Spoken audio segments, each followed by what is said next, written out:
Check that out. Ooh, yeah. See, mine's not as gnarly. I got one when I was like newborn. Mine's kind of, You got a surgery? yeah, as soon as I was born. I'm sorry to interrupt you guys. I hit the go live button just to Yeah. let you know. That's okay. Y'all can start off with the nastiness. Peep game. Yeah. Josh and I both got one. Mine's kind of Grimy. tucked. Yeah. Survivors over here. Mm-hmm. Still got some of that surgical glue on mine. Yeah, mine was a closed. really jagged cut. Mine was kind of, I don't think it was precision laser. My sister got it done too. We all had these lymph node things in our neck. Really? So, yeah, when I was born, I had this giant lymph node off the side of my neck, and it kind of had my head cocked to the side. It was so huge. Oh, And wow. yeah, they got it in my throat and got that out. It runs in the family though. My sister, she got one, but our scars are way different. That's interesting. So yeah, just an enlarged, born with an enlarged lymph node. Yep. Huh. And that's just a genetic thing that can happen. Yeah, my family, they get a lot of those cysts, you know, just these masses, and then they get them cut out, and they're almost like a little pearl. Yeah. Shit, and they're usually non-cancerous. Right.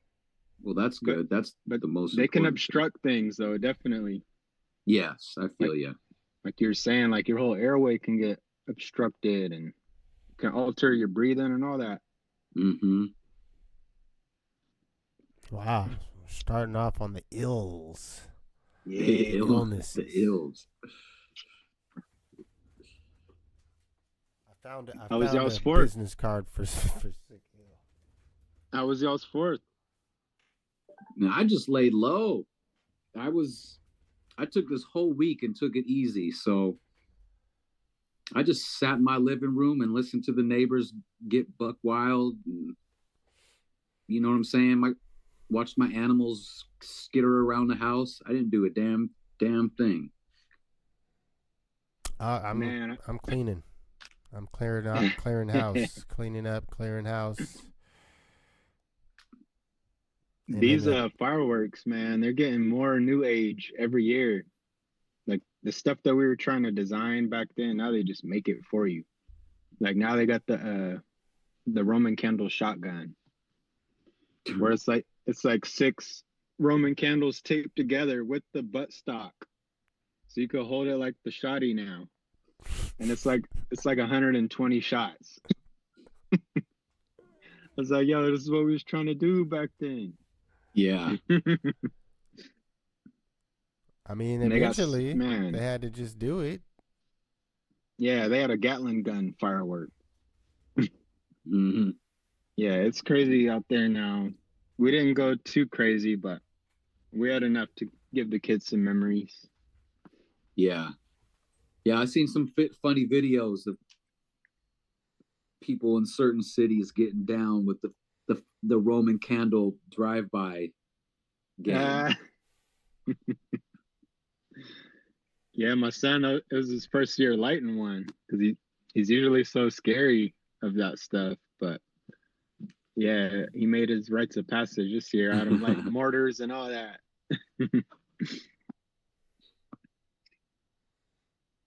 It's crazy. Oh, I'm just thinking. We seen an accident.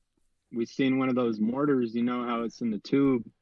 We seen one of them tubes get knocked over, and yo, this whole group got hit with the shell. It was bad. This one little kid had to get in the ambulance. Ooh. But yeah, it was bad. I don't know if it was just malpractice with fireworks or if it was the wind, because it was windy, but I haven't seen one of those mortars explode on the ground in a long time. He gets knocked over and shoots right into the happy family, and that crowd just had to eat it to the sidelines. Yeah, they just had to eat it. It was like the loud audible gasp because there's like 100 of us down there. It's like all in chorus gasping. I sprayed down my backyard and the side of my house because I got that parking lot next door, and sometimes kids do come out and use that parking lot. So they basically lighting fireworks off right next to my house. Ooh-wee. But it was cool. Shit is crazy though. Ours was safe for the most part. No fires. I was just gonna say, for me, it's kind of crazy that I don't care about it anymore since my kids are grown. Like, fireworks used to be major. Like, I didn't ever spend big money like other people. Like, people spend bread on that 4th of July, and they really do. Yes. But I would always get some stuff. Like, now it's just like, I'm working today. By the time I finish working, there's plenty of fireworks to listen to all night. Like, they going all night. It was going all night last night. It's like you got an extra day of fireworks for this weekend. For real. Yeah, last night, but might as well have been 4th of July. Yeah. So yeah, I don't know. Growing up, even as an adult father, it was still, I still wanted to do it, even though, you know, I got girls and maybe fireworks aren't the funnest thing for girls. They would rather just sit back and watch. But now it's just like not even, the 4th of July is not even on my radar. Yeah. And just things change, you know, it's like, I remember there was always a part of me that's like, you know, all fuck 4th of July, what it stands for and stuff. But now there's just a whole contingency of people that are just like, nah, I'm not celebrating that. It's just easier to skip things nowadays. Mm-hmm. And there's so many other good reasons to go out and meet up with people. Like what we just did today. Like that could have been a good 4th of July event, but it was just like the Sunday market. But we went down there and seen like 5 people we know, heard hip hop. There was, I didn't eat, but I mean there was good food, and there's like real, you can choose your own reasons to celebrate nowadays. Yeah. I like that. I was gonna bring up too with Tacoma. I heard Freight House Square might be going away to make room for the, what is it, the monorail or the train Station. Yeah. Because right now they just, all the people just like get off as far as come back. Yeah, they just, I don't know. I think they just want to make it bigger. Yeah, because I mean, all that stuff's happening down there right now already. Yeah. So I'm just like, what do you got to do? It's already going down. Yeah, so I don't know. I guess I just want to give a future rest in power to Freight House Square, because man, that was a lot of memories there. Like you said, just making a day of something and making it an eventful day. Something as simple as going down there, just perusing around was a day for us. Yeah, it's chill down there. If that goes, I'll miss that. It's an easy place to go eat and have some choices. And you know, the doors were open. People could go in there and sit, charge their phones, whatever. I mean, of course, they made it more rule oriented now. It's harder to get the bathroom code this year, but right up until this year, anybody could go up in there. You're right. Have themselves a little respite from the weather. And yeah, it's too bad to lose a space like that, because whatever they replace it with, it won't be as accommodating. It'll be more exclusive and more controlled. Well, do we know if it's going to have any market space? Or is it just going to be a straight, I mean, like... Yeah, the way the article made it sound was there will be no space of that It's basically turning into, It's a terminal. yeah, it's gonna be a route in that area. Well, it already is. It's been. I mean, it was that. I took the train to Seattle 15 years ago from there. Go and Yeah, park I'll have at to the. read that article to see what they're actually trying to propose, because you're right. I mean, everything meets down there, the light rail, the Hmm. train, and the buses.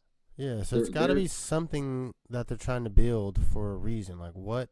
they've already got Yeah. parking garage. They already got the parking garage. That's already there, and that's new. Well, they didn't even need to build a new one. Like the old one is still workable, but they just got it closed off. When I went to that show in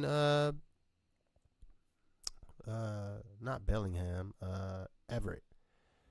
Uh yeah, I went down there to park and the parking garage was closed. Really? Yeah. Like I don't know if they Huh? just do that on the weekends and it's only open through the weekday, but that didn't make no sense to me. I didn't have time to really look and read signs. I had to, turn around and adjust my plans. Yeah, because shit, like a lot of people probably would park down there and take the bus to Seattle on the weekends. So they would need that. They would that should be open. Yeah, I All don't know those where all the Seahawk other people games. parked, but it definitely was closed and blocked off on both entrances. Because I went around to the other side and it was closed there too.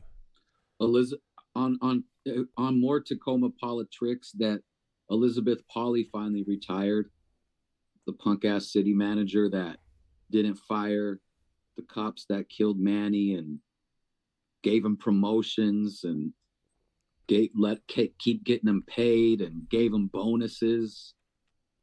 Never truly fired them.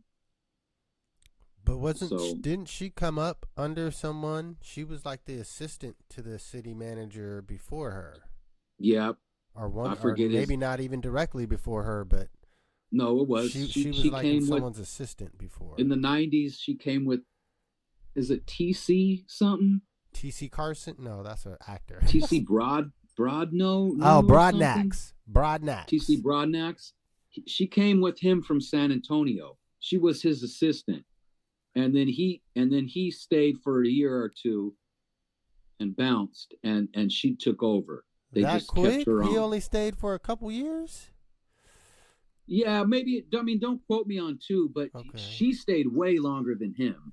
Yeah, that's crazy. I still felt like she was an assistant. Like, She was. Maybe he stayed for a minute, but she was his assistant, and then they just promoted her, and she never had. I mean, they don't run. That's a that's a job that the city is council is chooses. yeah, and Don't they select yeah, the city manager? she's getting paid over $300,000 a year. No, that's like the highest paid position in Tacoma. It's been for, I guess, shoot, a long time. Yeah, Since T.C. yeah, they Broadnax. they really do all the powerful moving and the shaking, and they're not accountable to any voters. So a lot of people view that as problematic, as a big problematic form of local governance. That's what's funny is I think at a certain point the Tacoma charter voted to have it as a way of increasing like people power. But I, it's I think in that article that we read together, Whikid, that came out in 1980, there was a section about how the city was going towards that.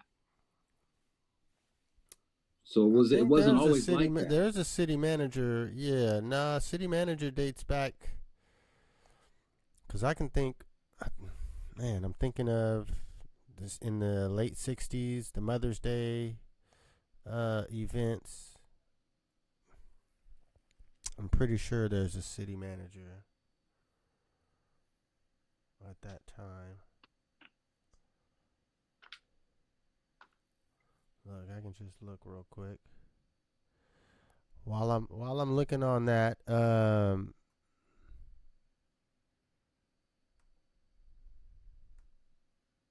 why don't we bust into our one of our actual topics, because we're just chopping it up still. Yeah. Um, May, do you want to start with the new music, because at least that's something we can all really comment on before HighRize gives us the documentary review. Yeah. No, shouts to Jid. He just dropped a little 4-pack over the weekend, and it's super rappy. It's everything that I enjoy with hip hop. And what I heard is that he's feeding everybody. He's gonna throw out his little rap tracks, and then he's got a full-length album coming out. So there'll be bangers on that too. But as far as the 4-pack goes, I see him exercising the pen to the point that dude can hang with anybody he wants to hang with right now. He's got Busta Rhymes on there, and Eminem on there. He's got Yachty on there. That boy can rap his ass off. I give him credit for the beat selections and the cadences, and I was kind of slow to hop on the train of his, but man, I understand who he is. You get your props, and then some. And I heard that he wants a song with Kenny, and I hope you get it, brother. You deserve to rock alongside Kenny.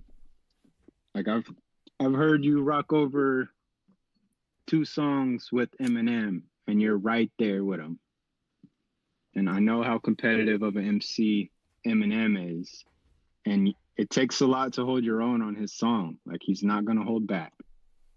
And for Jid to have that on a little 4-pack, and he's hanging with one of the GOATs, salute to you, man.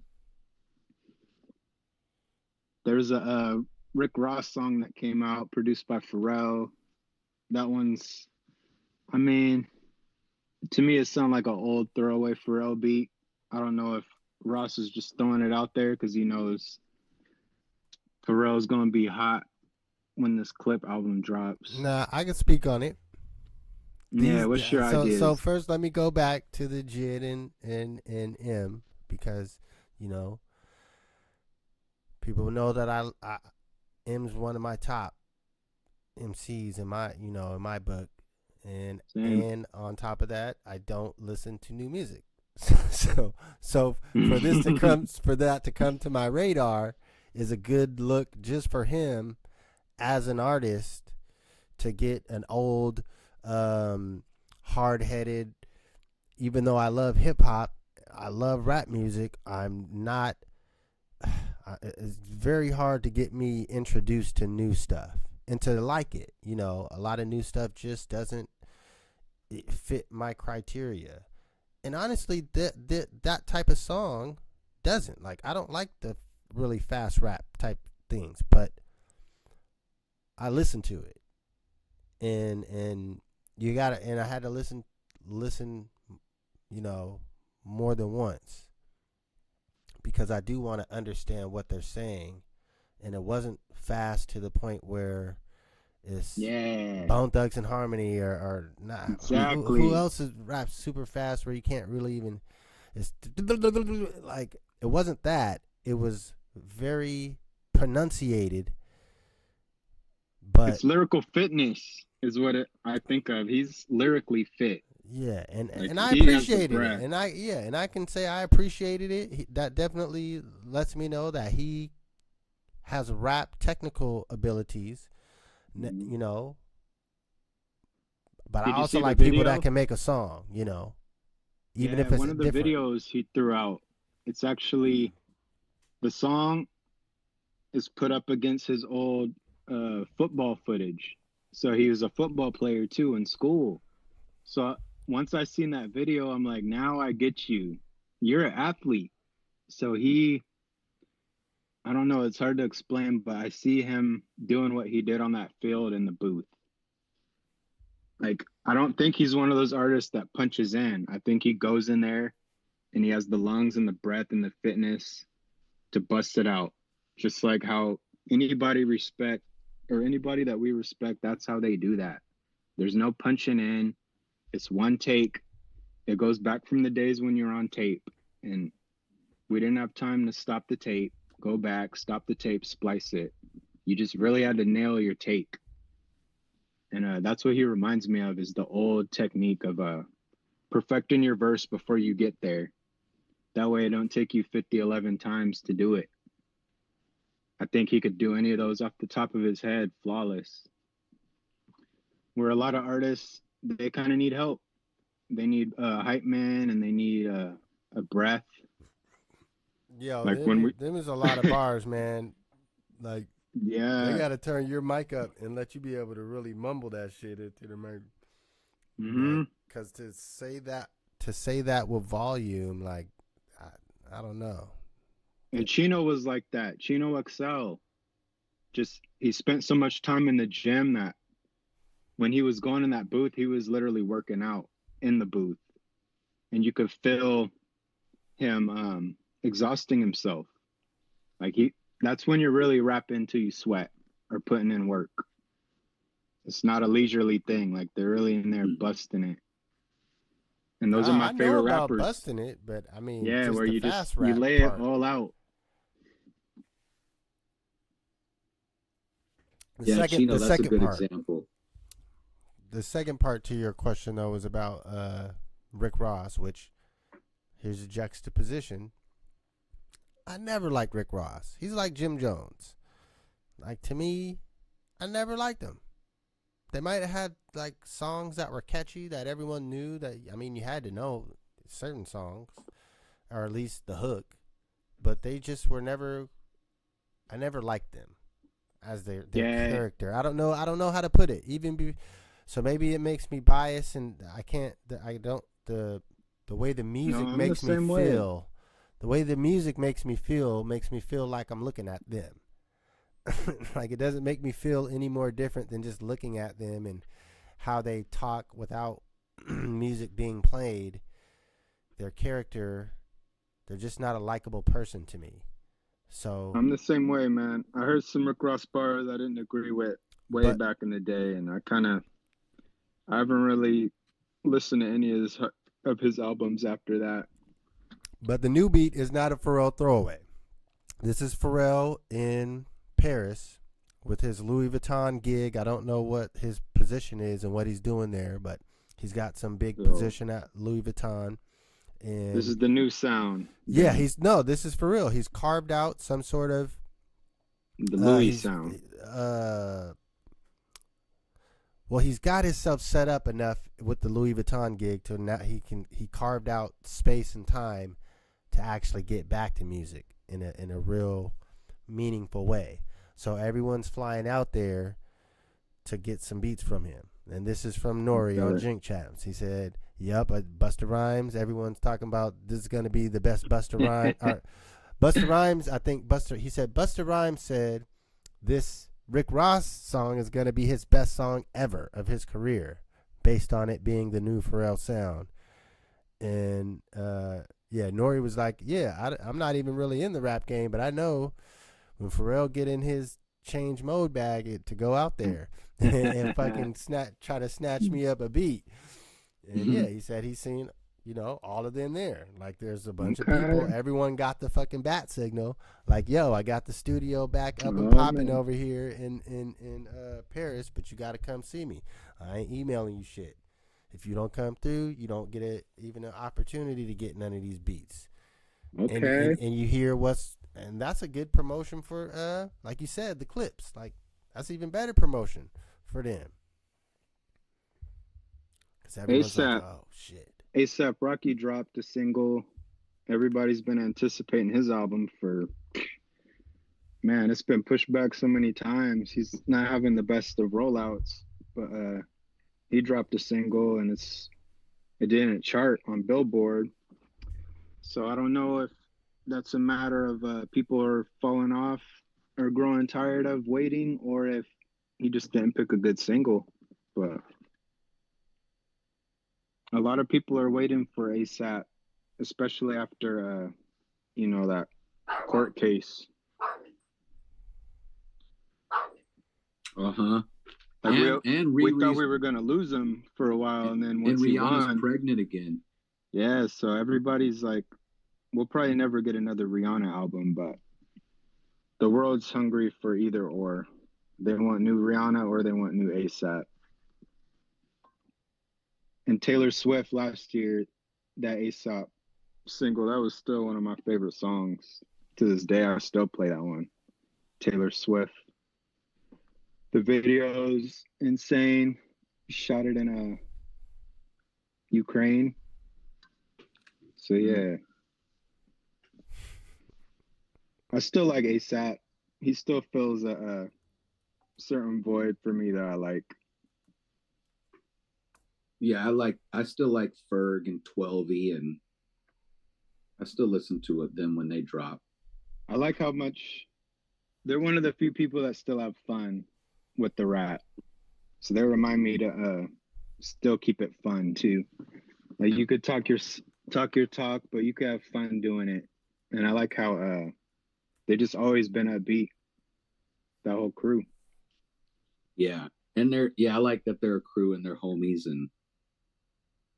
and like I like the whole who was the guy that's RIP that they always shout out that was like their managers? Oh man. He was connected to a bunch of other he like is like I one know who step you're talking about. Yams. Yeah. ASAP Yams, right? Mm-hmm. He has a cool story how he helped them get on, and they're like still, even though they're still connected to that like original hip hop family tree. Like ASAP's named after Rakim, and his mom's like crazy hip hop fan, and yeah, they're like a continuation of that true school time period. You could tell when I remember when he linked up with Space Ghost Perp down south, and you know the ASAP sound was starting to change. It was kind of adopting the Space Ghost Perp sound, and they had a really bad fallout. But I'm still bittersweet on that relationship. I wish Space Ghost and ASAP could reconcile. But I'm still proud of ASAP, you know, doing what he did in the midst of the ridicule. Because a lot of people was like, yo, you took Space Ghost's whole stuff. And now Space Ghost is Lord who knows where, you know, down and out. And that's a story that happens often, you know. The people that originate or do something, they take a lot of arrows. And then the second and third up, they kind of get to make it through the gate while the first dude's getting trampled on. Like he kind of leaned over the barbed wire, you know, so that these other soldiers can get across. So, bro, there's a movie. I can't remember what skateboard movie, but you're supposed to just bring a little short rug. You don't need a body to go over the razor wire. Throw the rug over the top of the razor wire, and everyone can hop over. Come on now. Yeah, that hip hop is so barbaric in a way, man. I watched a good cannabis interview about that lately. Like, we're still in the Roman Colosseum, man. But like, we want to see them bodies get strung up, and we want to see. It don't matter who you are. We want to see you get ripped up by the lions. Mm-hmm. That's kind of what makes the crowd cheer to this day. Is, you know, watching people get demolished, and we still love looking at the train wrecks. Well, you did mention one Yams that people are repping. I know I cannot let the episode end without mentioning R.I.P. Young Noble from the Outlawz. Yes. You know, in which we've spoken mental before. Health awareness. We've spoken here before, probably more than one episode about mental health, suicide prevention, hotlines. Yeah, because in one instance we talked about the hotline getting eliminated. I remember talking about that. But, you know, 47 years old. that's, you know, that's there. That's my age. Yeah. I'm 47. Now, I heard that he did have some health scare a few years back, but in the like comments and interviews that he had said at those times, like they would not lead you to believe he would be one to take himself out. He was more about, yo, I got, you know, the family to take care of and do whoop de whoop de woo. There's more than just pot. Yeah, he said, man, I have many homies died, more than just Pac. He was saying all the homies that died that people know. But yeah, R.I.P. to him. Sometime, let me ask you guys this: do you think that how is? Let me see. Let's say, you know, it's a mental health thing, yes, but like, how much do like financials and the burden of being, I don't know. Okay, let's just say though, like for the sake of argument, that like young Noble is supporting like 10 people.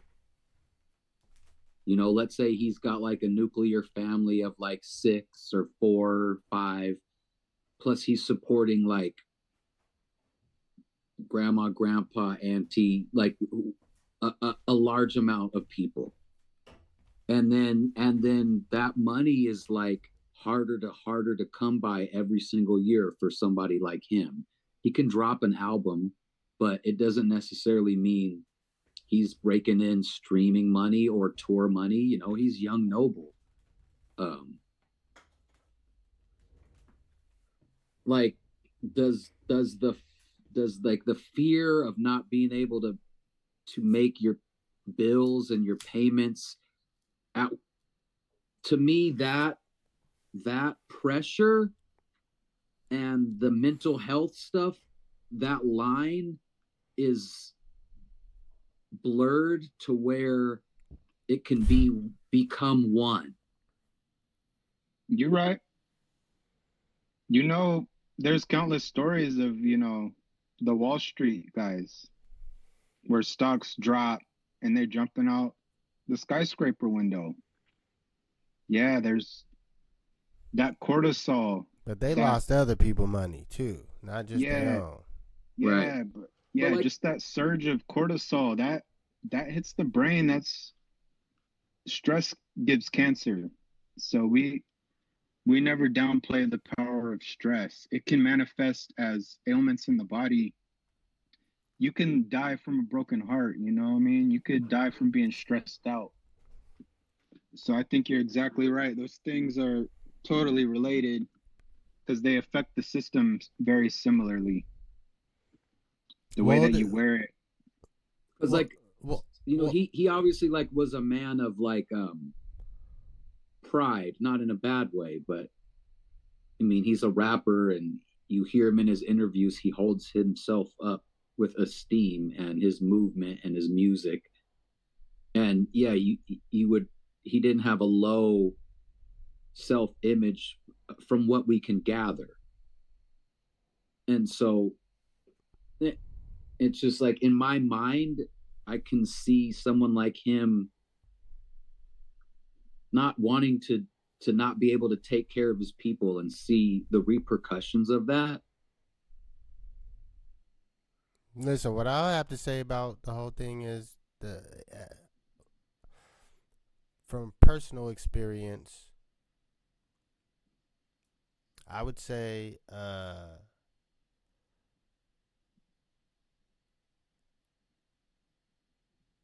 those thoughts can sometimes be hard to get away from if you get into that mode. It might not even be at that point, right that at that time, stress in your life. But maybe stress before, just you've had that feeling before. Mm-hmm. And my thoughts is about the feeling is like a thought that someone else put into your head. But if you think through, I try to think through it as logically as possible. But sometimes I would say that chemicals can blur your ability to actually think it logically, and that's the worst. That's the worst position that you could probably be in as someone like his that you would think is upstanding, or strong. Anyone can have those thoughts, and you don't know who has them unless they tell you. Well, and then that word logic can cut both ways. What if, I don't know, but like, what if he has a health insurance, a life insurance policy? You don't get out? that. You don't get that. No, it's null. It's null and void. If you had $1 million on your head, but are they all like that? Self-outing is an automatic no. Your policy is no payout. There is no policy that allows that, because that essentially anyone could cash out for their family at any time. Right. If you felt so motivated, like it's an exclusion in the policy. If you look at all insurance policies, and I can speak to this professionally, your insurance policy covers you in certain instances. And 99% of them have to be accidental. The 1% that isn't accidental is like intentional vandalism, or somebody steals your car. It wasn't, someone didn't steal it by accident. They're a thief. They stole it on purpose, but it's an accident to you. But everything beyond that, you can't. That's like setting your house on fire and claiming the insurance. That's most illegal. Life insurance policies do exclude suicide, but not all. You could get a suicide exclusion period after 1 or 2 years of the policy's effective date. So let me know if you can get. Let me know you get that exclusion and how much it costs you. I guarantee it's not cheap, because if you ask for that, then they know you're thinking about it, and they're gonna charge you hella for that. Like, it makes sense if you're the insurance. Like, why are you asking me about a suicide policy, a self-offing policy? It says most of them only apply for a limited time at the beginning of the policy. After this period, the policy typically covers suicidal death. So no, that's incorrect. That's some ChatGPT giving false information. That doesn't make sense for insurance. But besides that, besides the monetary, but the stress aspect of what we were talking about, and that's what I'm saying. Yeah, actually, it's a good point, because maybe most people do think of that. They do have an insurance policy, and they don't know that your family's not about to get this money. I can promise you that's going to be the next news shit that comes out is, he had a good insurance policy, but they don't get no money. I hope, oh man, it's going to be all bad for whatever company that is. But again, as a person that's had very dark thoughts, most of the time you can think your way out of them. They're not your thoughts. You don't think of them. Something just, they creep into you, and you have to think through them. It's like a puzzle. And chemicals do not help you think through the puzzle. They do not. They help you get deeper into the puzzle. And then you start thinking about hell crazy conspiracy stuff. And it could be hard to get out once you start going down that rabbit hole. But that's with chemicals. If you're not going with deep, hard drugs, doing your cannabis and beers or whatnot, you shouldn't have difficulty thinking through it. But that's if you take that approach. That's just me. I can't speak for anyone else. That's how my brain works. And you have to have luck. Because to have those type of thoughts means that's most people that have those thoughts, they are internal thinkers a lot. And they think about, other stuff that people don't know. And they don't always be forthcoming about things that they do, things that they enjoy. Like the lady asking me today about my Dragon Ball Z t-shirt. Because most people that watch anime watch a lot of anime, so they know all the shit. I said, no, lady, I don't know the something Superman punch. No, I don't know that. I'm sorry. She said, so you know Dragon Ball Z? I said, yes, I'm wearing a Dragon Ball Z t-shirt. Yes, I know Dragon Ball Z. Yes, at least up to the Frieza arc. And I have the DVDs for the next stuff. I just ain't had time to watch them. But yes. Well, do you know about this? So and so? No. Just because you watch one anime doesn't mean you watch all of them. It doesn't mean you're a comic book nerd. I don't have no comic books. I've never collected comic books. I don't fucking collect Yu-Gi-Oh, Pokemon. No, I don't do none of that. My homie, Thomas Meese, put me on the Dragon Ball Z in like 6th grade. And I was like, yo, this cartoon is fire. And he's the first person I seen put an egg in top ramen, and he had the Asian top ramen because he's from Cambodia. And man, so I love Dragon Ball Z since 6th grade. He put you on game. He did. Egg in the ramen and Dragon Ball Z. That's it. Yeah, you got the dual pack. Oh man, and they was playing Resident Evil on the N64 in the dark basement on a little small ass TV. It was so scary. I'm just in there watching. Yeah. There's a bunch of little kids playing this game one at a time, and it's scary. I'm just watching them play on a little small TV in the dark basement. Thomas Me. Shout out to Thomas. I think he's a realtor right now. Making that Shout out AWOL. Today's AWOL's birthday. AWOL. Look, he said that man is this old, yo. Oh, 50 years of hip hop. What? He made it. Yeah. Hey, the 50 piece is a big piece. That's a good one to reach, I think. Yeah, so that's a worthy celebration. I think in hood years, so he's like 175. He's the oldest man in the world. Yeah, because them hood years are like dog years, but you got to multiply it more. Hey, well, you know what? Shit.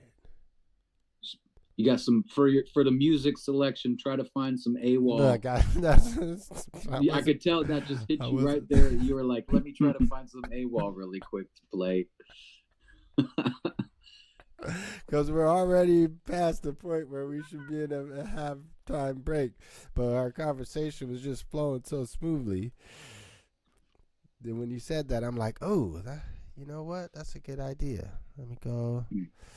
Here's what we'll do. I know how to find his joint. We'll go straight to his joint. Bam.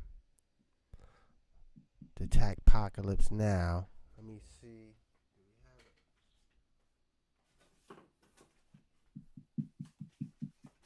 Yeah, I'm going to actually look and pick a song off of this motherfucker.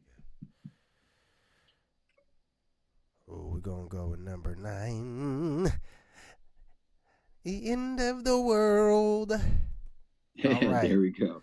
We're going to start. Oh, and actually, hold on. No. Let me do it like this. Make sure I load them up into the proper sequence. While we get prepared for our halftime, can everyone just be sure that you are subscribed to the channel, even hit the bell notification button. It does help with the algorithm to, get more people eyes on the show, help people tap in. You can also share it directly with your friends and homies. Tell them, yo, man, every Sunday at 5 p.m. we gotta get on the Build and Destroy stream. Like they do it.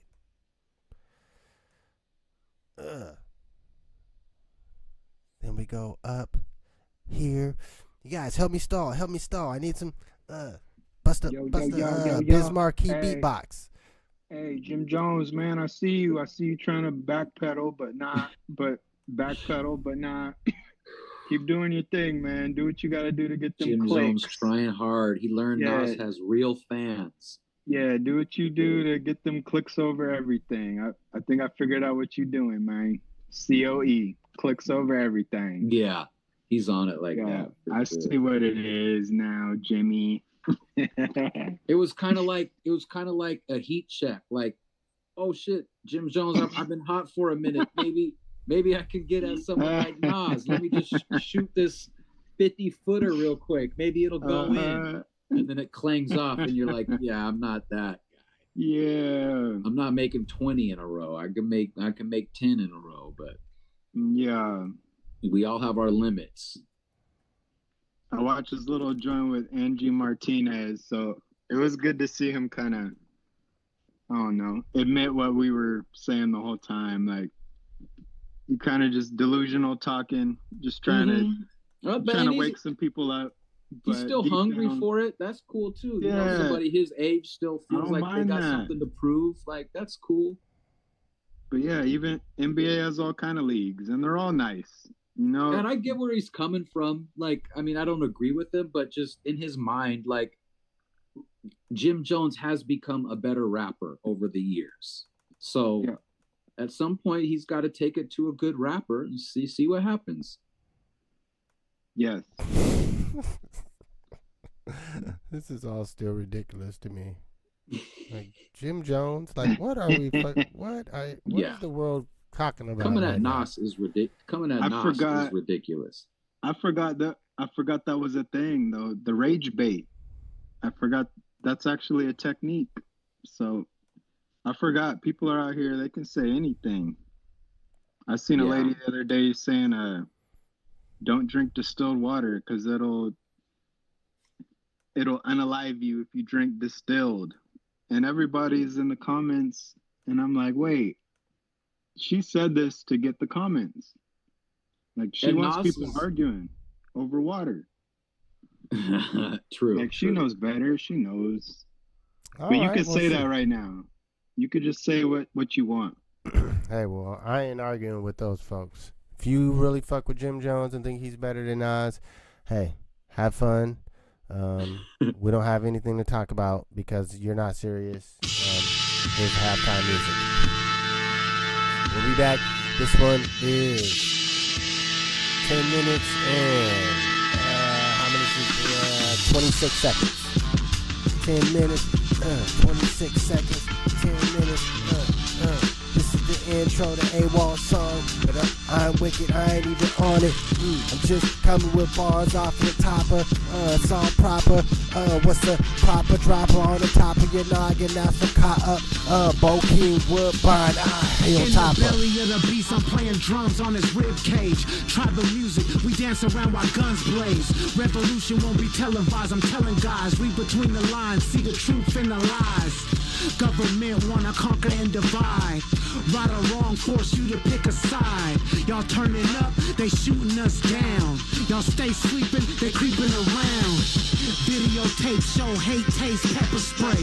In your hood, pigs bring it like Judgment Day. We trying to climb, but they left us with the short ladder. So you can miss a wall with all lives matter. Riots on the block, fire, shatter glass. Can't see a soldier's expression, vendetta mask. Playing fields not even, gotta make a way. Looking for a wake-up call, don't push news today. They said we should overcome, not without a gun. It's the end of the world, fuck everyone. That's how I feel, that's how I feel. That's how I feel, that's how I feel. They say we should overcome, not without a gun. That's how I feel. That's how I feel. Yeah. That's how I feel. That's how I feel. Look. Staring out the window like Malcolm. Paranoid strapped cause I don't know the outcome. They won't stop till they kill us all. They winning every time you see a body fall. Fuck the police, NWA. Attitude still the same to this very day. Media show their actions clear Blu-ray. MK Ultra trying to program like CNC. I'm telling you, if they kill one of my kids, I'm blacking out, then later on ask God forgive. Looking crazy while I'm chained up and shackled, pleading sanity, cause the chaos got my brain rattled. So where we go from here, I asked my soldiers. They replied, it's time to stick closer. Playing fields not even gotta make a way. Looking for a wake-up call, don't press news today. They said we should overcome, not without a gun. It's the end of the world, fuck everyone. That's how I feel, that's how I feel. Yeah. That's how I feel, that's how I feel. Shout out to AWOL. Happy birthday, y'all. Fuck everyone. That's how I feel, that's how I feel. Yeah, that's how I feel, that's how I feel. They said we should overcome, not without a gun. It's the end of the world, fuck everyone. That's how I feel, that's how I feel. That's how I feel, that's how I feel. They said we should overcome, not without a gun. It's the end of the world, fuck everyone. That's how I feel, that's how I feel. What? That's how I feel, that's how I feel. Yeah, that's how I feel, that's how I feel. That's how I feel. Let me get on this one, AWOL. Yeah. I ain't here to preach, you know. There's been a lot of wake-up calls. Wake up. But the one I seen today when I wrote this rhyme was a memory that said, Mike Vick's dogs got more justice than all the people that the police is killing out here. Is that fucking crazy? AWOL, happy birthday. We gonna keep it rolling. They living so fast. E-Tree. They evil. They evil. So cold, they evil. They living so fast. Evil.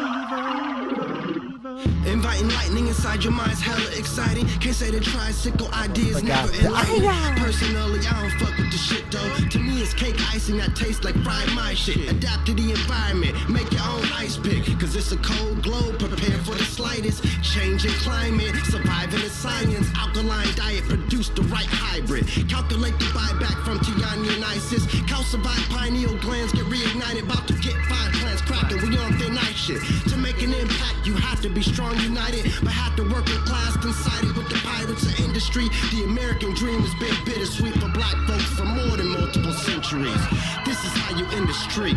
We gon' build support system services for the people. Attack fascism every time you see destroy. White supremacy from the tree root. Sometimes you gotta be bad to defeat evil. We gon' build support system services for the people. Attack fascism every time you see destroy.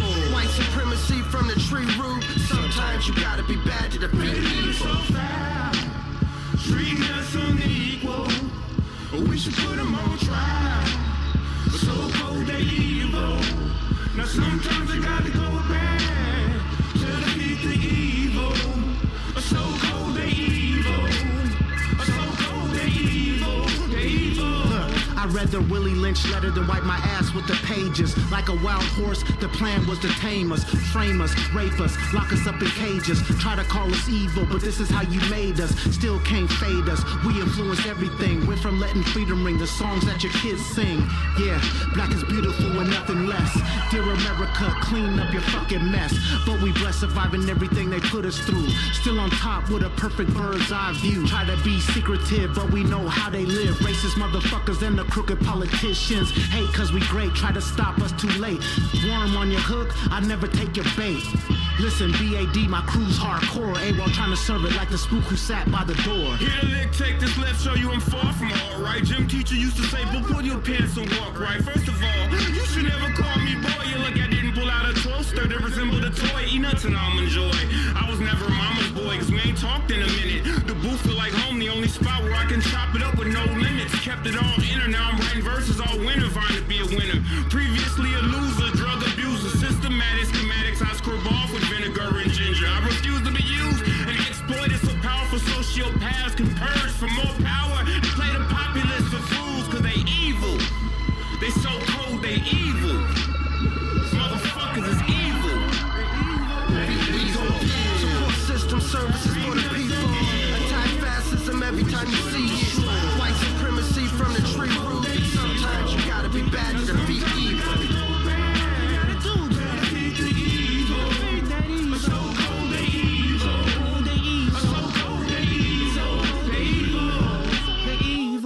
Motherfuckers so goddamn evil. All that we never part.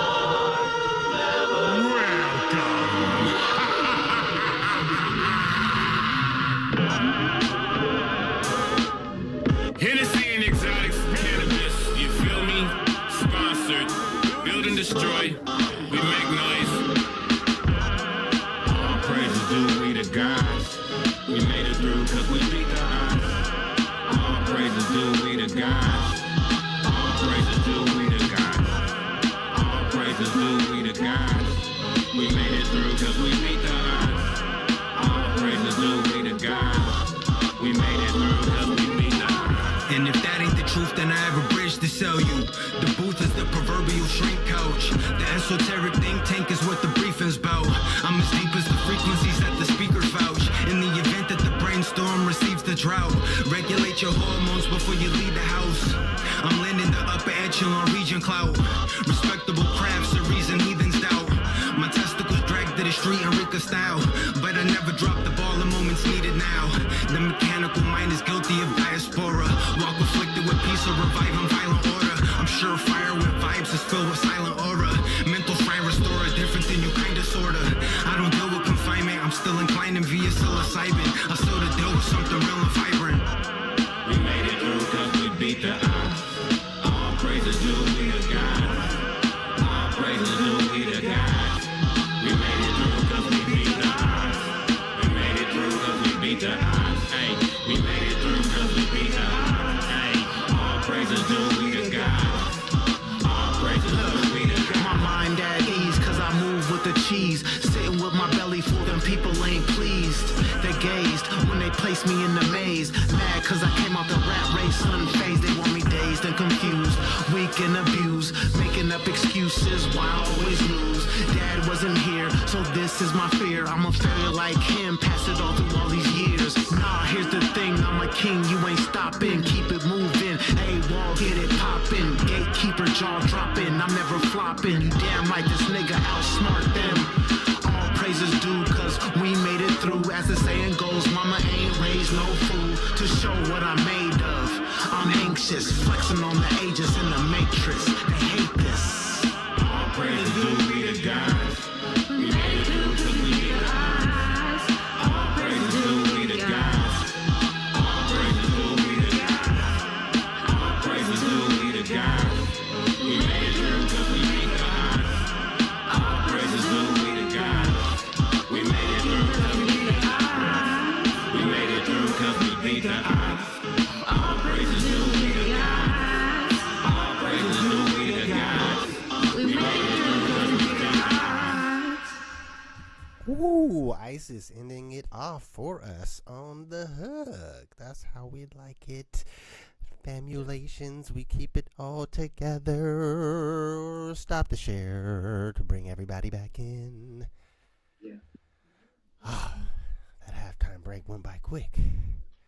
It's 'cause I was hype. Hype. Very hype. Oh, look, camera done went off. Let's bring him back on. Boom. Oh, battery going.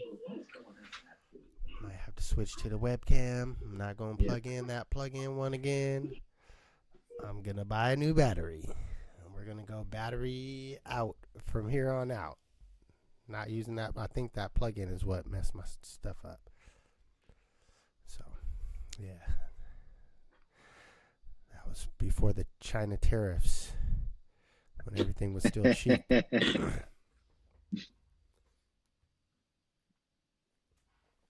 Well, we back. Second half. make sure you hit that like button, subscribe. I had a question. I guess more for May, since Josh kind of works on the solo tip. Do you have anyone asking you about cryptocurrency more? Or since you have some, like in your family, asking you about Pi or other cryptos? No, a lot of people that I know or that are in my circle don't believe that it's a real thing. They're still, I don't know if it's a generational thing or what, or an information thing, but I hear them describe it as a scam or not real. So I don't same as real money. Yeah, I'm not really trying to convince anybody. Yeah. The reason why I ask, I just ask as far as market cycles and topping phases. Typically in the crypto market, look, change battery pack. Okay. But yeah, typically in the crypto market, one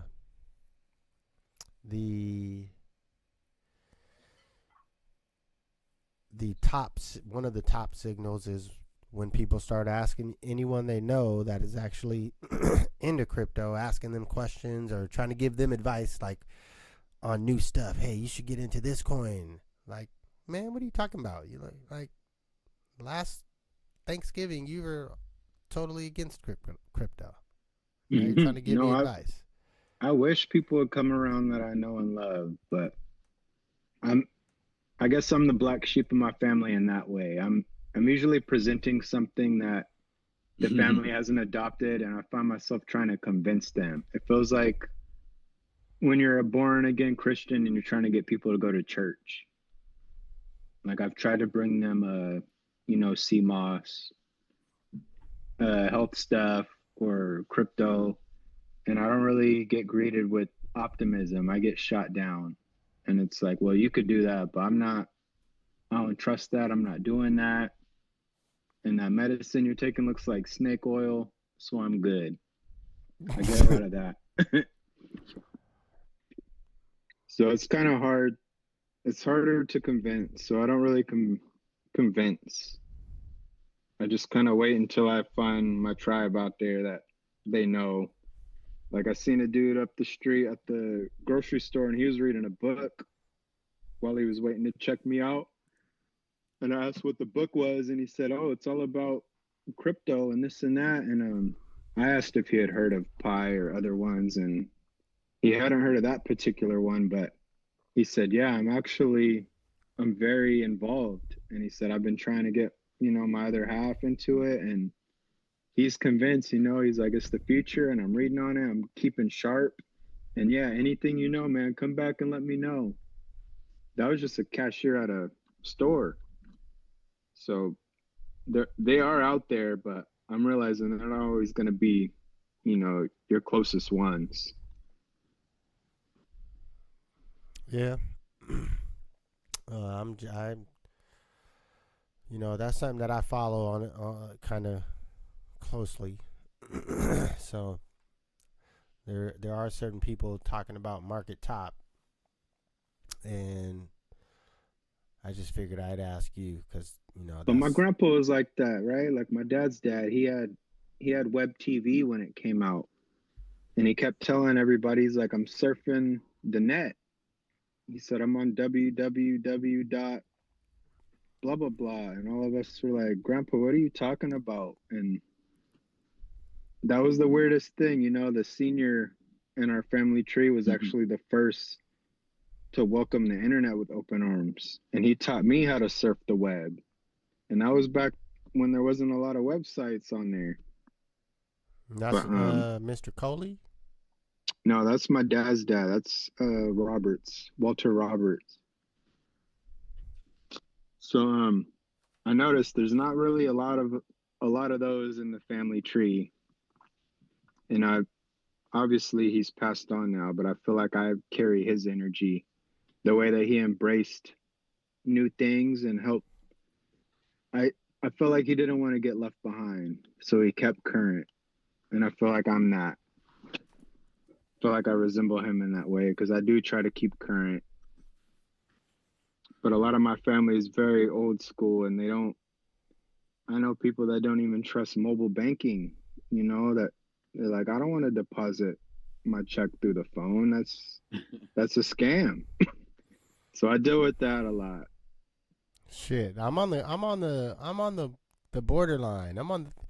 So yeah, I've been invested in crypto because I just recognize that as being the future, but also the mobile banking is something I'm still trying to adapt and be comfortable. Like, do you get direct deposit?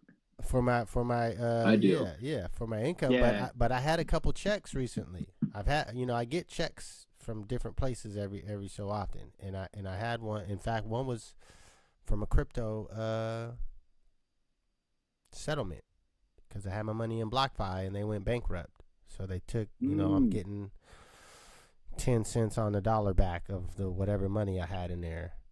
Okay. And some of it they sent me back as Bitcoin, and then the rest that was not Bitcoin, they've sent me like 3 checks so far.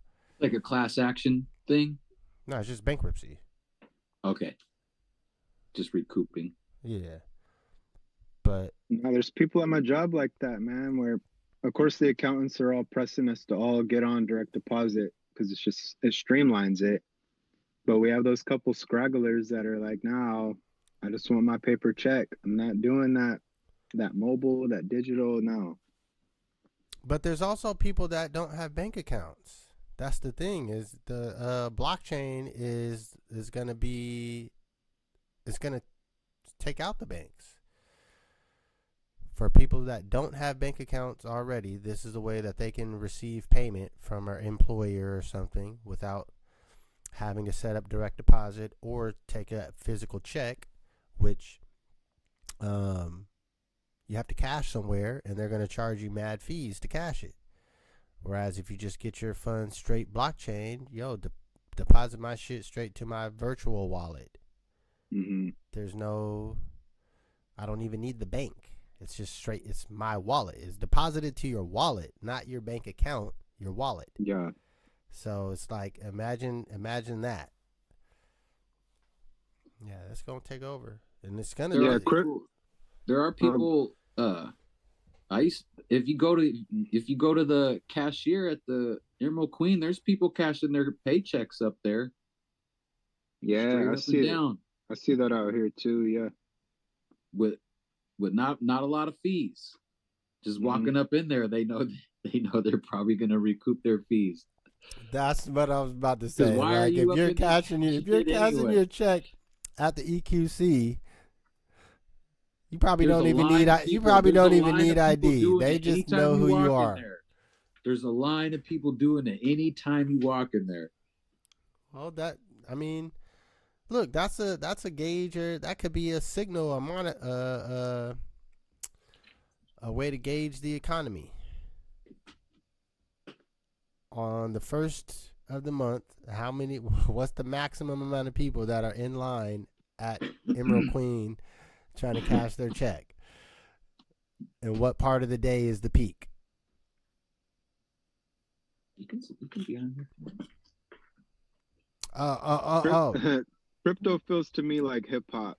The same way that hip hop came through, crypto's like that, where crypto's out there breakdancing on a box, and you got people like, yo, what are they doing?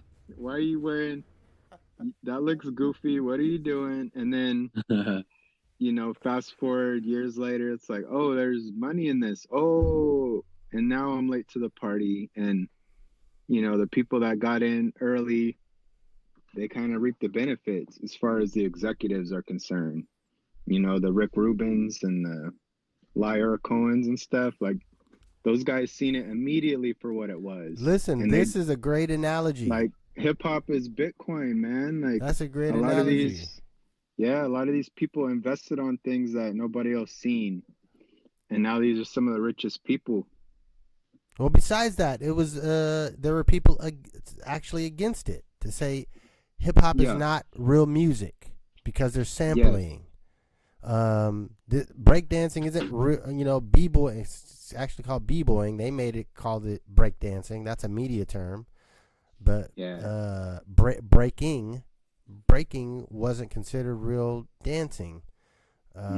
Graffiti wasn't considered real art.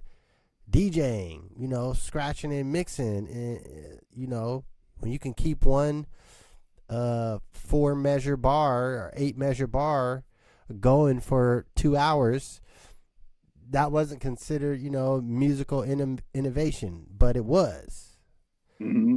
And the people that were on it, you know, eventually they jumped on, but it was from the money aspect, not from just, hey man, motherfucker bought pizza that was worth, I mean, right now he spent 10,000 Bitcoin, I think, for the 2 pizzas.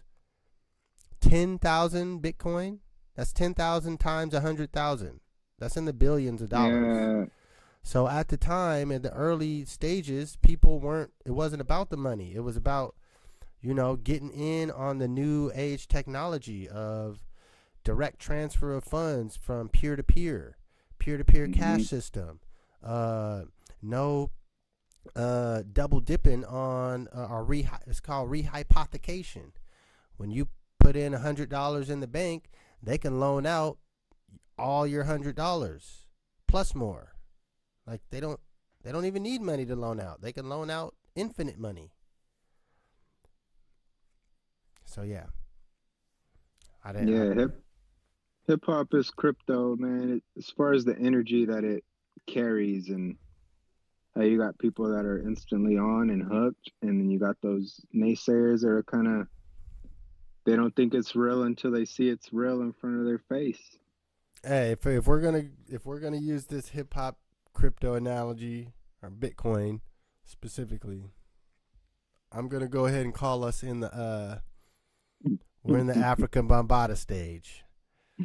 Yeah. We ain't even got to the real bar. We ain't even got to the bars yet. We're still in the Planet Rock. I agree. Like Reasonable Doubt. We still got spikes. Yeah, we haven't even got Reasonable Doubt yet. Yeah, we're not even close. Like we're still in like Sugar Hill right now. We ain't got to Sugar Hill. No, Sugar Hill was probably early. Well, yeah, they were early, but this is like Curtis Blow era. Yeah, like before Run DMC.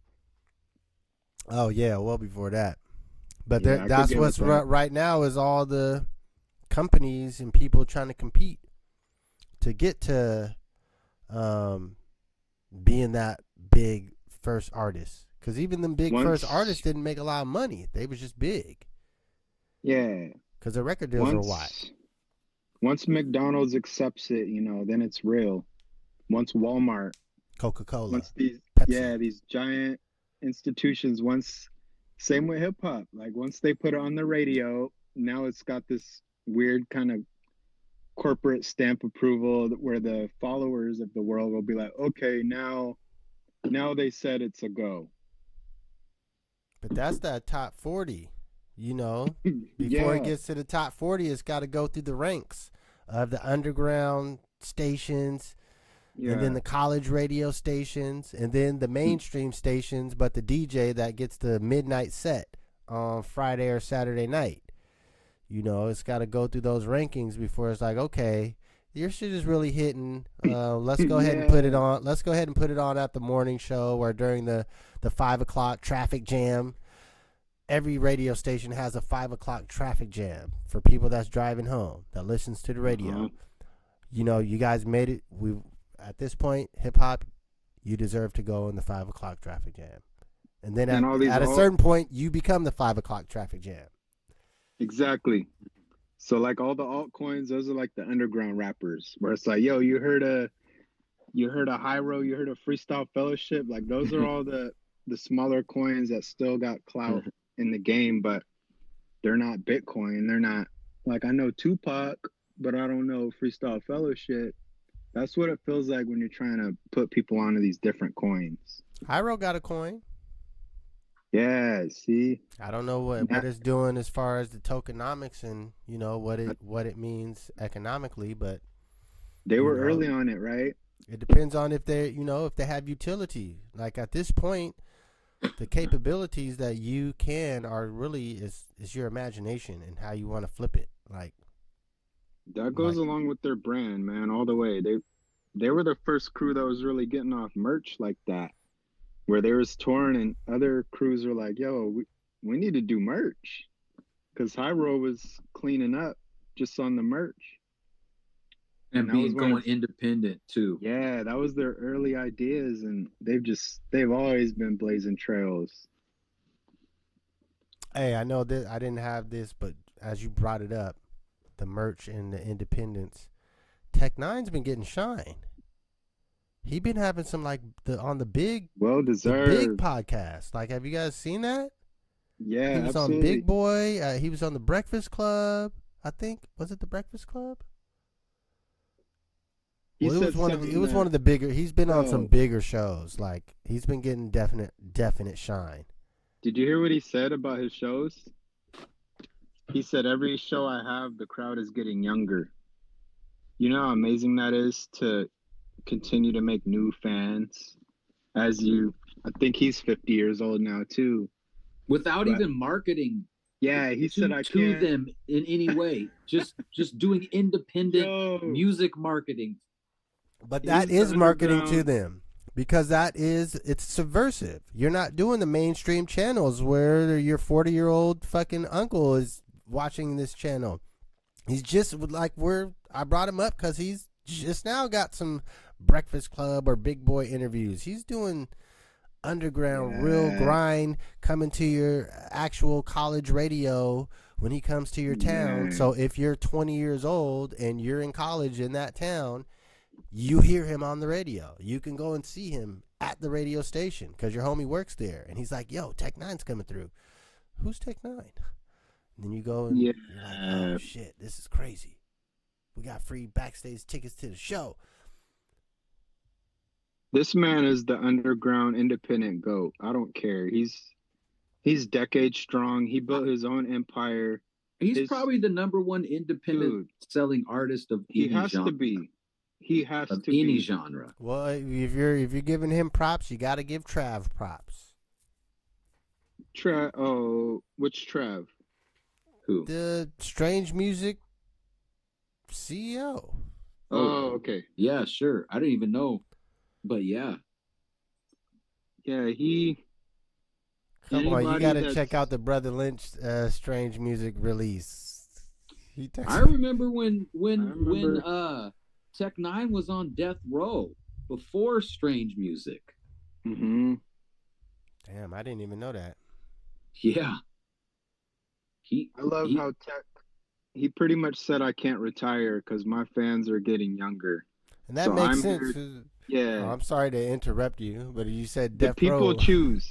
Death Row is a blood label, so that makes sense for him to be on that label. Yeah. No, the people choose, man. I'm still a believer of that. Like, you go kind of when people stop showing up. But if these people keep showing up and you got the energy, I don't see why you got to stop. Like, shout out Kansas City, yo. I was born in I lived in Kansas City before. That's one of them dual cities, though. Yeah. It's like it's a easy. When I went back, I lived there when I was a baby. But when I went back, there's no fence or border. You're just driving. You go from one gas station, and then like the next place you're going to, it might be down the street, across the street. It's in the same city but in a different state. There's no way to tell. No, I'm saying if you're from there, like it's not East Side and West Side. It's Missouri and Kansas, and where the cross lines are. But there's no, yeah, there's no official line. You could tell it's a trip. It is a city that goes to, yeah. No, I always thought that was interesting.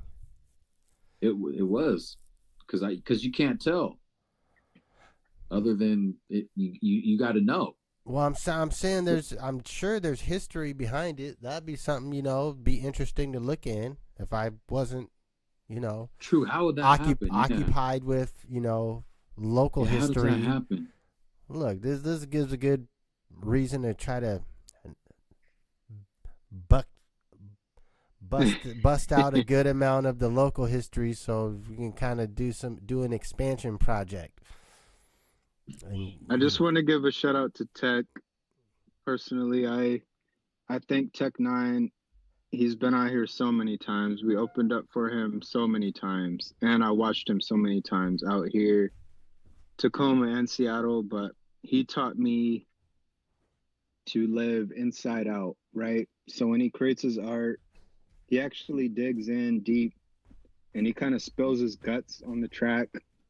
Nowadays, people would call it oversharing, or hey, you're making me uncomfortable, you're sharing too much.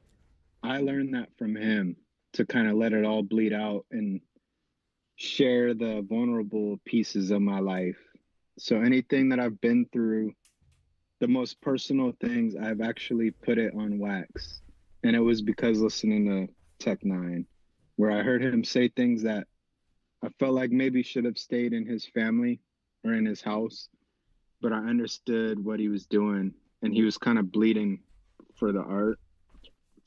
And then I heard, once you put it on track, it kind of doesn't take up space in your brain anymore. So I do that. I totally overshare, and it's because of Tech.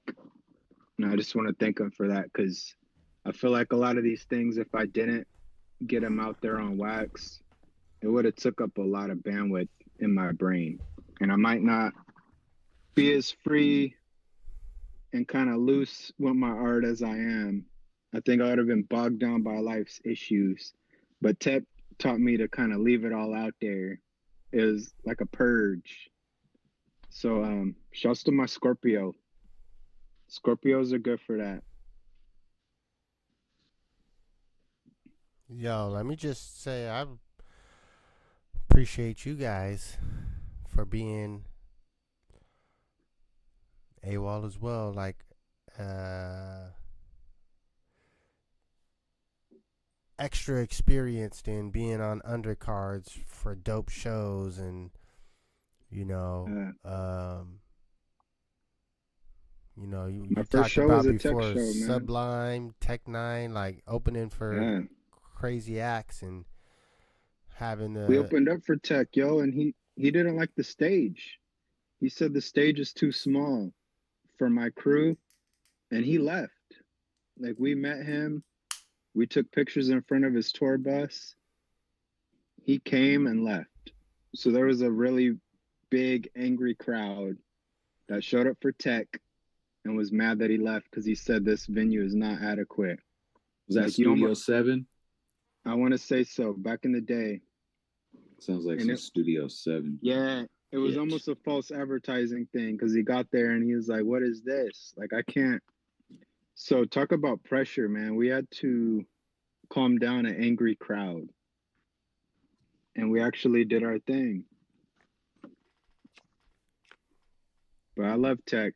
I love what he represents. And there's so many songs I could go back to that helped shape me. When I was doing knife hits off the stove, man, we were listening to Absolute Power and Angelic and, man, just the old archives, Mitchell Bade, like Seductive Human Erotica, all that. I was a Tech 9 head in high school. Not because of the lyrics or his delivery, but just the content. I was like, yo, he's putting like his angry baby's mama on the voice machine as the interlude. Like, I'd only ever heard that like on a Dilla tape, but I was like, wait, you could do stuff like that? Airing out all the laundry. Yeah, I I wasn't big on Tech Nine, but I knew a lot of people that really fucked with him. But when you just said something that made me laugh. Mitchell Bade, and when Einstein hit, like, man. No, when Einstein came out. Besides the music, you said doing knife hits on. He said doing knife hits off the stove. That just that made me bust out. The resin hits, man, with the milk gallon. Dude, cut out, you with already the milk know. Gallon with the bottom cut out. I probably couldn't even smell that nowadays.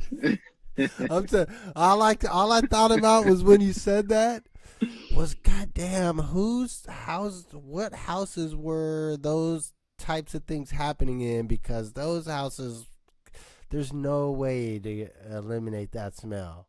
Yeah, my dad was mad. He said like, the knife hits. My dad was like, "Where's all of our knives?" It's the best way. It's the Where's best our way butter to smoke knives? if you only have like a tiny bit of weed. That is the most blasted efficient way to do it. It's the most efficient to absorb. It's economical. Yeah, and I mean, if you just to take it to the dome to get there. If you only got a few little scrapplings. Yeah, dude would have a 5 nug and he'd be like, "Yo, I got 30 hits lined up."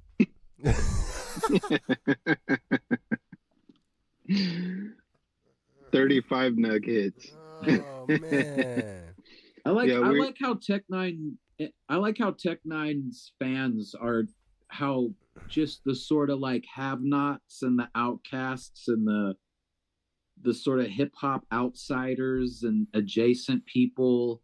He inspires biters. Sort of like glommed onto Tech Nine and just sort of made them their own. And I doubt that he got into the game needing or thinking he was going to represent that sort of flag, but he's got a lot of children. He's got a lot of children. Bread and butter, and he accepts it, and it's the Juggalos, right?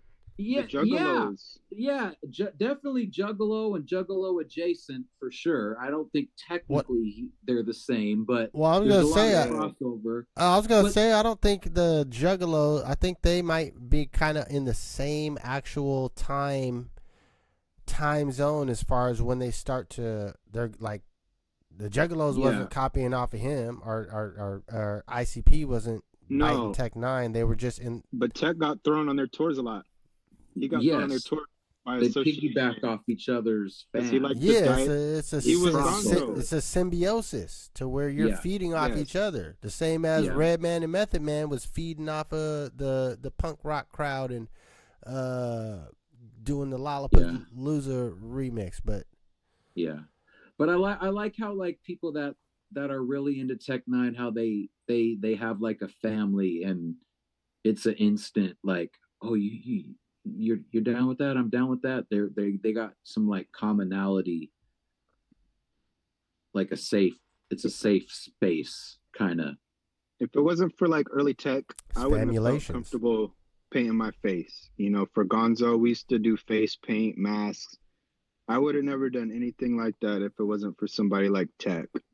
Like I said, he got the children, man. You guys are children. He's the first black man that I seen that was dyeing his hair red. It was before Yachty.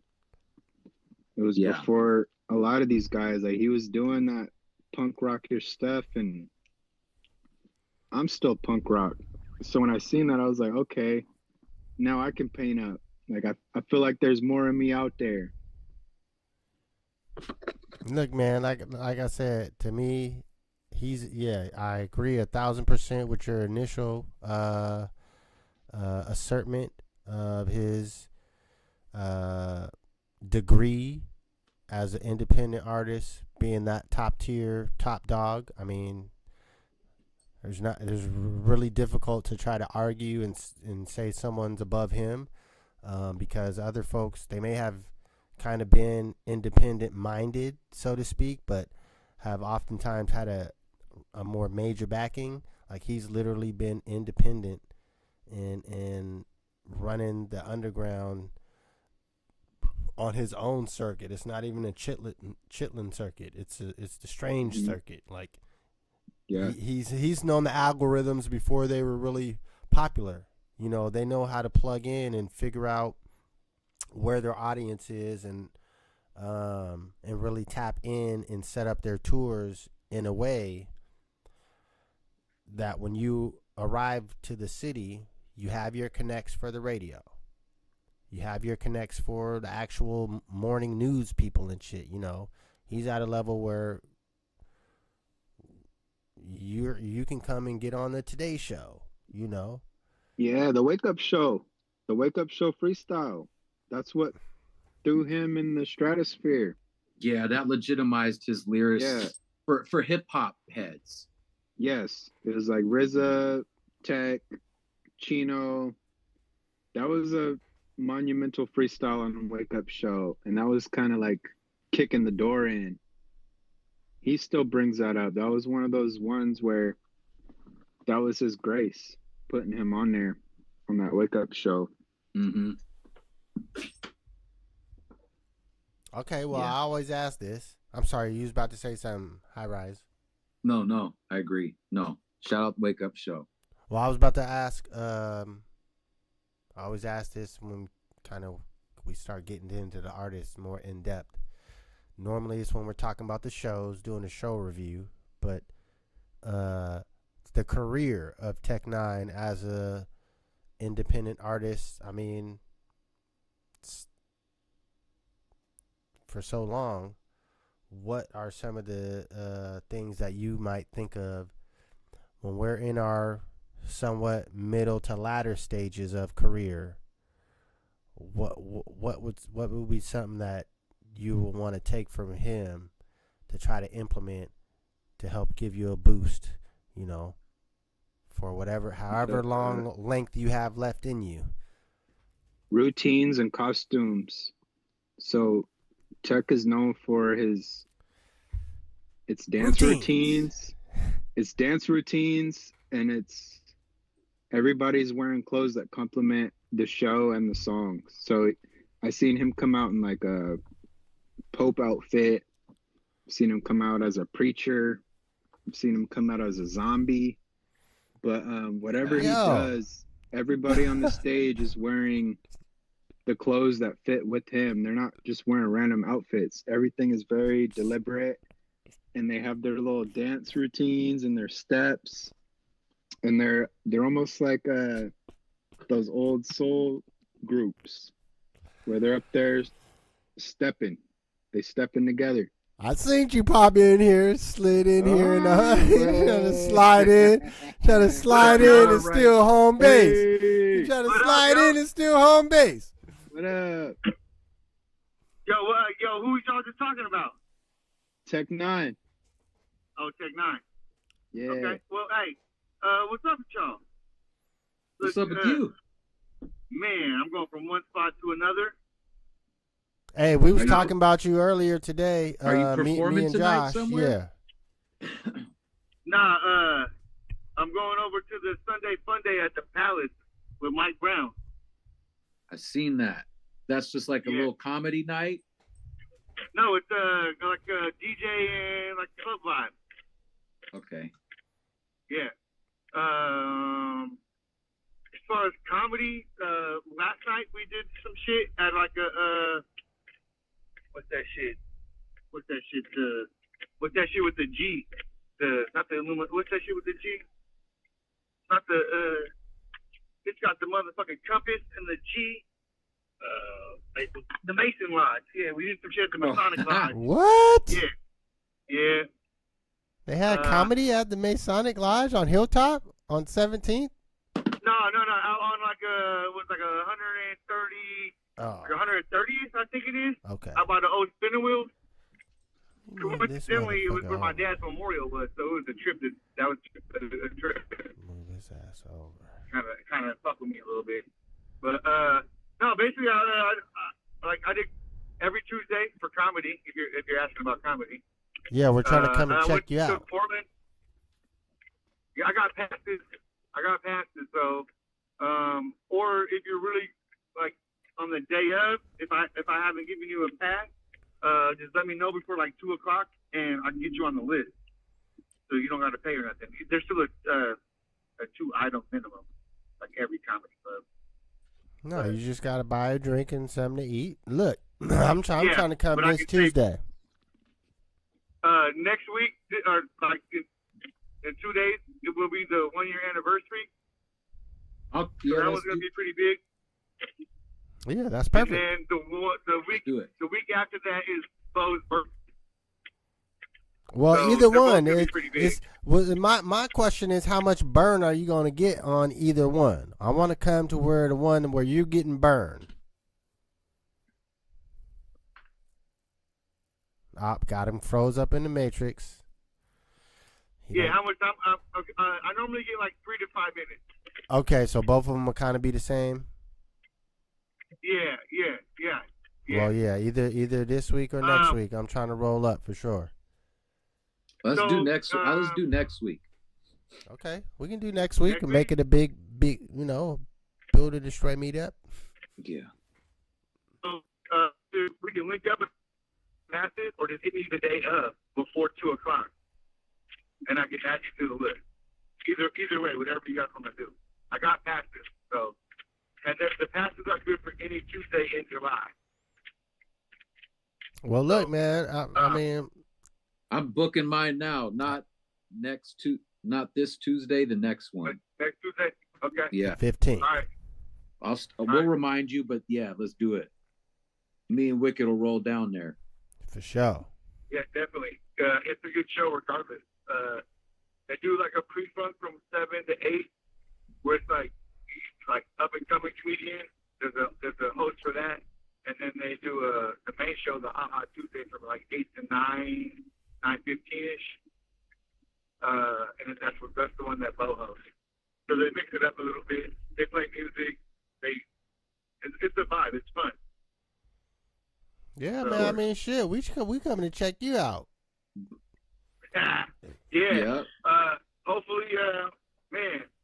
It's crazy because you could do excellent 1 week, or you could hit all your points, and then next week next week you think it's gonna be better because you did so good the week before, and then you actually do worse. Yeah. Guess what? It means you're taking this shit serious, and you're in the game in your comedian bag. You start with your 3 to 5 minutes, and you'll build up and get to 10 minutes, and shit, I'll be able to say I knew this motherfucker before any of you. I knew him. Shut up. Once we see you in a movie, and doing shit, yeah. You know what's dope though? Is the set I've been doing for like the last month is about big back ladies, right? And it comes from a bar or like 4 or 5 bars that I wrote in a verse for a song that I never ended up making. And so the whole set came off of that, and then I took ideas that I had thought of before and put them in it, and then wrote jokes around it and made it like a funny story. So like the whole set basically comes from hip hop. I feel you. That's Hell cool. Yeah. It's all one stream. It's all one body of water with different streams coming out of it. Y'all know L Train? You know Leonard? No, Yeah. What up, L Train? What up? What about Goodie Bag? Yes, I do. That's the leader of Goodie Bag. That's L Train. That's my people. Hey, what up? What up, He's not y'all? fitting very well in my car right now. He looks like an oversized Barbie doll. Like Davey C, the drummer and stuff. Yeah, he's the drummer. Yeah. Sure. No, Goodie Bag is his band, but he's the drummer for Goodie Bag. Yeah, I know them. Then because from Wojak. Oh yeah, and they was at the Hilltop Festival last year, and his mom was singing.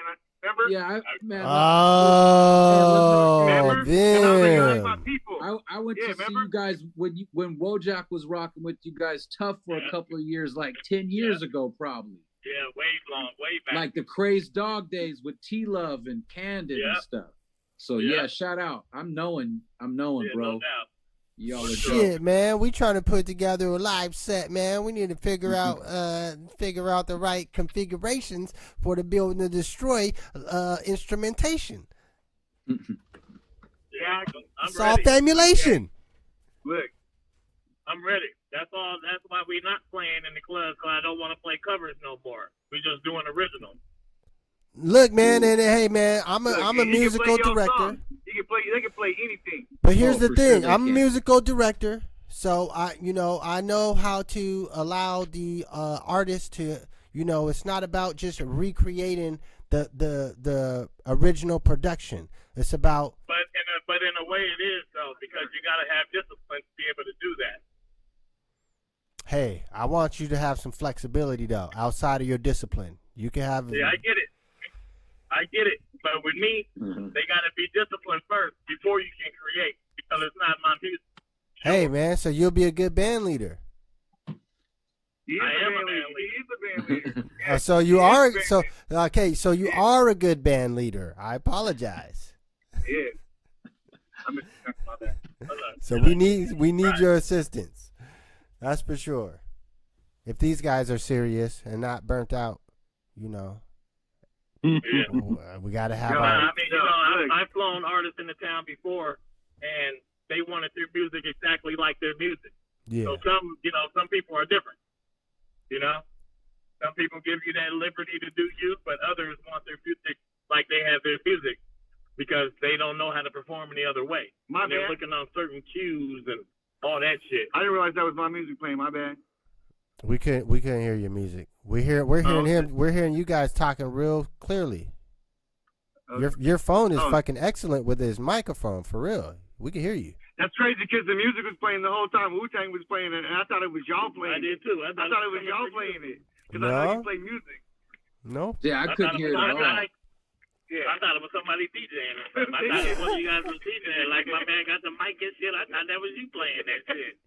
Oh, shit, that's funny. Yo, my technical skills are not that great. If I was doing all that, I need like 2 more hands and another head. Yo, but hey, man, we're you popped in like right at the exit time for the show, so perfect timing. You gave yourself promotion to our small current audience, but as our audience grows, this will be one of them throwback joints where we can look back and say, "Yo, we knew to go to we heard about Bo's birthday, so that'll be a solidified, locked-in date." Right. Yeah. So next week is the anniversary, the 1-year anniversary, and then the week after that is his birthday. So yeah, we got historical lock-in, tie-in. But I want to make sure I get my guys off in time for their normal shenanigans for the day. But Cam, see, this is why I send you the email every week, because it's an unknown aspect to when you do pop in, you pop in with some special greatness. And me and Josh was actually talking about you earlier today about going to check out the comedy, because we walked by the comedy store downtown on Market, and it had a flyer, and we were talking about it literally 4 hours ago. We sure were. All right, well, look, for all the online folks, this is where we end the ride. For all the online folks, we appreciate you. I love y'all. Appreciate y'all. Thanks for always inviting me. Hey, yeah, man, much love. Have fun, bro. Be safe. Yes, sir. Definitely. Y'all Shout too. out, shout out, Goody Bag.